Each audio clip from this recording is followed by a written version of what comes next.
Hello, welcome to Sunday, August 23rd. Today we're going to be talking about energy of the heart. And our intention today is to explore how we're going to release our stored energy so that it can flow freely through us. But before we delve into that, I would like to share my pows and my wows. I had a great time. So my wow would be spending it with my two friends, Sandy and Eileen, and my husband. We went camping in Holland, Michigan, and had the best time. We were kayaking, hiking, stargazing, had a great time.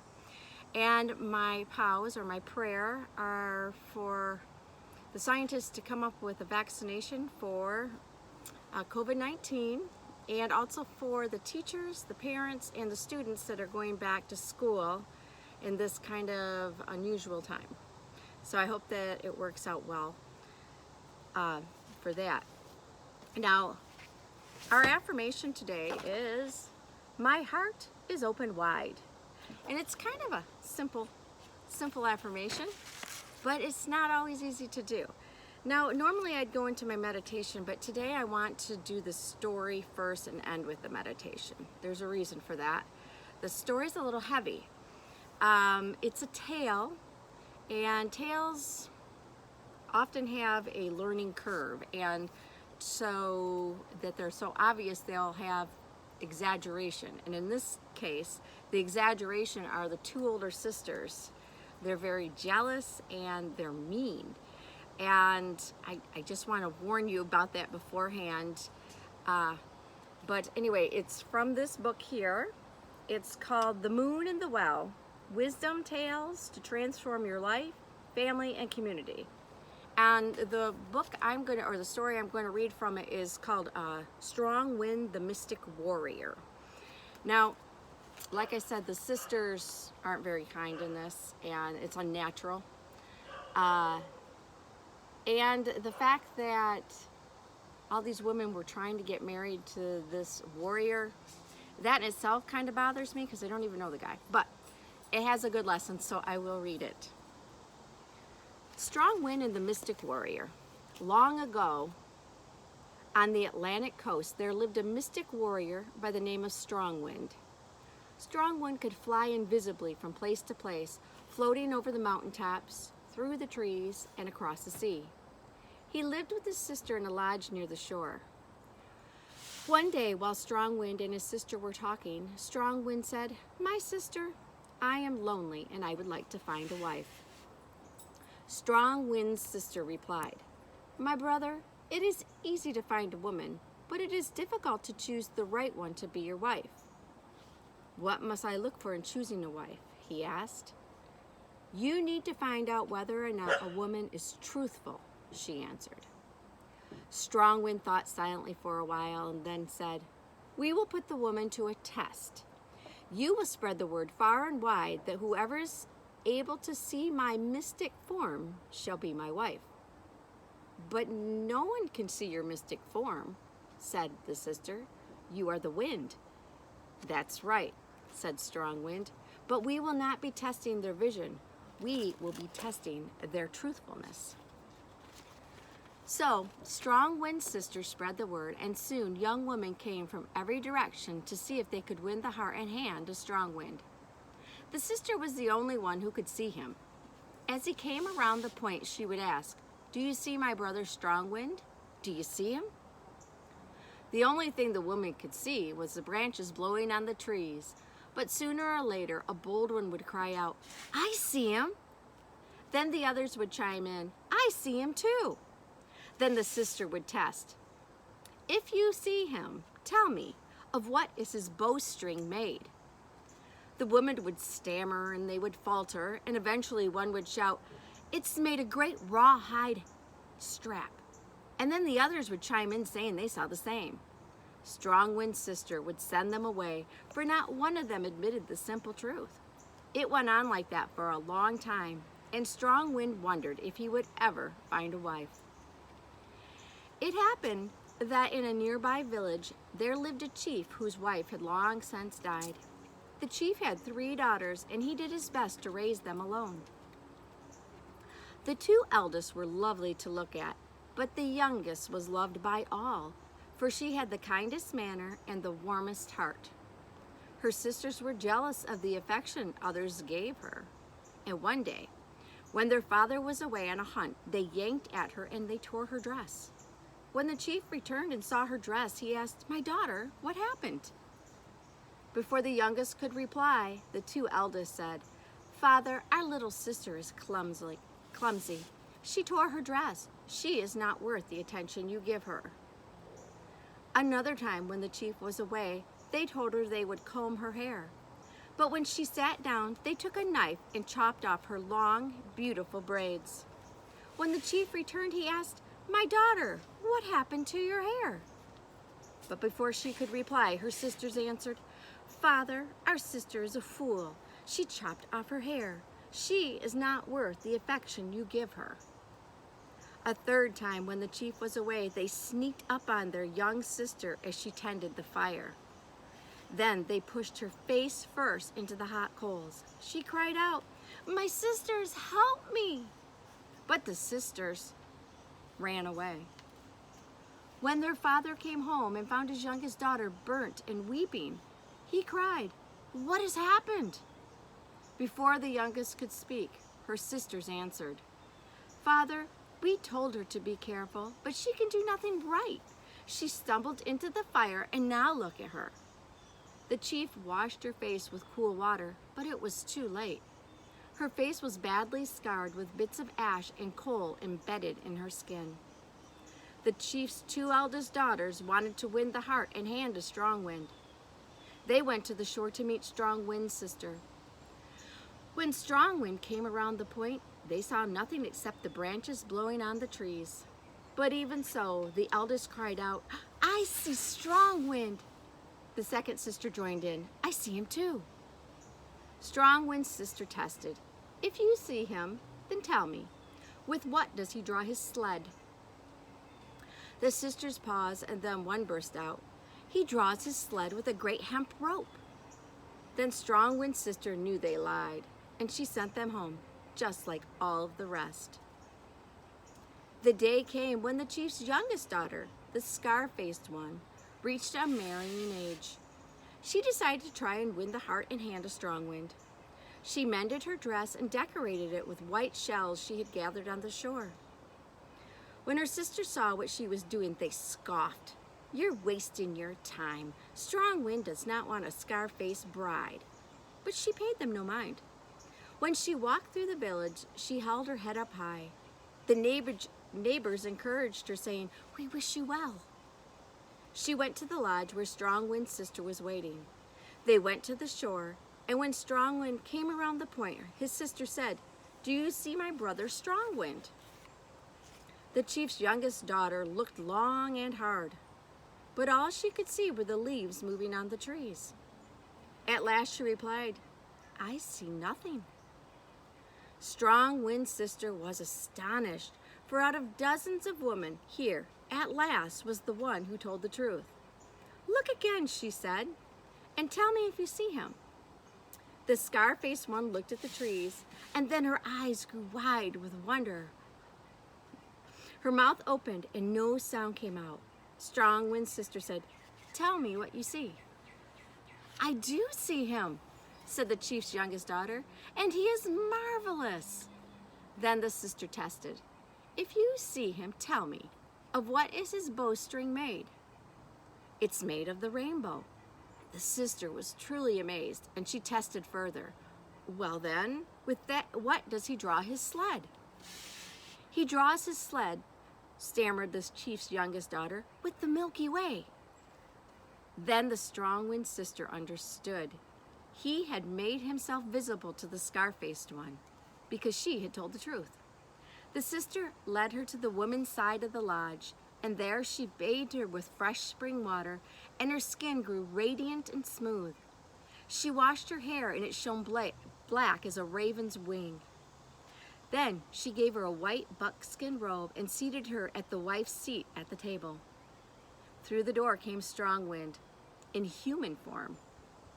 He stood handsome, straight, and tall, and wore a buckskin shirt. He took the husband's seat at the table. The two shared a meal together, and when they finished, they said wedding vows. The scar-faced one became known as a bringer of truth, and people came from far and wide to seek her counsel. She was loved by all, except for her two sisters. They were jealous because she had won the hand of strong wind. They decided to take revenge. One day, while she was baking at her oven, they crept up behind her, intending to push her face first into the fire.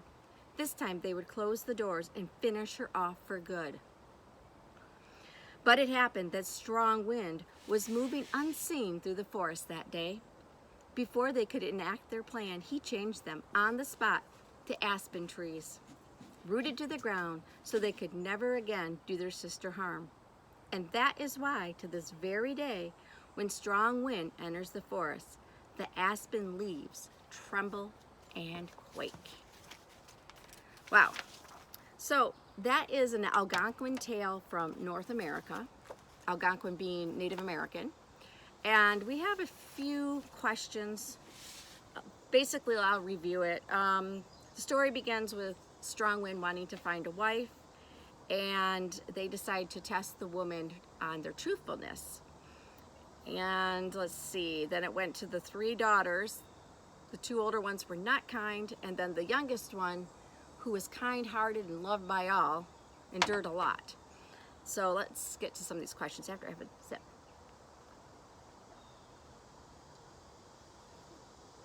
One of the questions, why do you think all these other women were lying to the warrior sister that they could see them? I believe it was because they thought they really wanted to be with Strong Wind, and they lied, not knowing they were being tested. But you should always tell the truth. So that's that. Do you think their hearts were open or closed? The people that were lying, I'm going to guess that their hearts were closed. And then, do you think that the youngest daughter, the one they called the one with the scars on her face, do you think she had an open heart or a closed heart? I'm going to guess she had very much an open heart. She was able to let everything that her sisters did to her, she let it go. She dealt with it and let it go. And she was able to grow. That energy didn't stay stagnant. She didn't remain angry with them. She didn't hold a grudge. She just went on. And she was herself, and she told the truth. So that's very good. And that reminds me of a term I saw recently that is, let it go so you can grow. So if you have something you're holding on to, just think about it and then let it go. You will grow. Okay, now our meditation I got online. It's a guided meditation or relaxation, and it's called Inner Listening. I will read it to you. Do you know that inside of you, you have some very wise answers to all the questions you'll ever have about your life? It's true. Today, we're going to learn how. Close your eyes and take in a very slow, deep breath. Now exhale slowly. Keep breathing deeply and feel the cool air come in through your nose and flow all the way down to your belly. Feel your belly extend as you breathe in. Every time we breathe, we should try to breathe like this, allowing the air to go all the way down to the belly, not just to the lungs. So it's like this.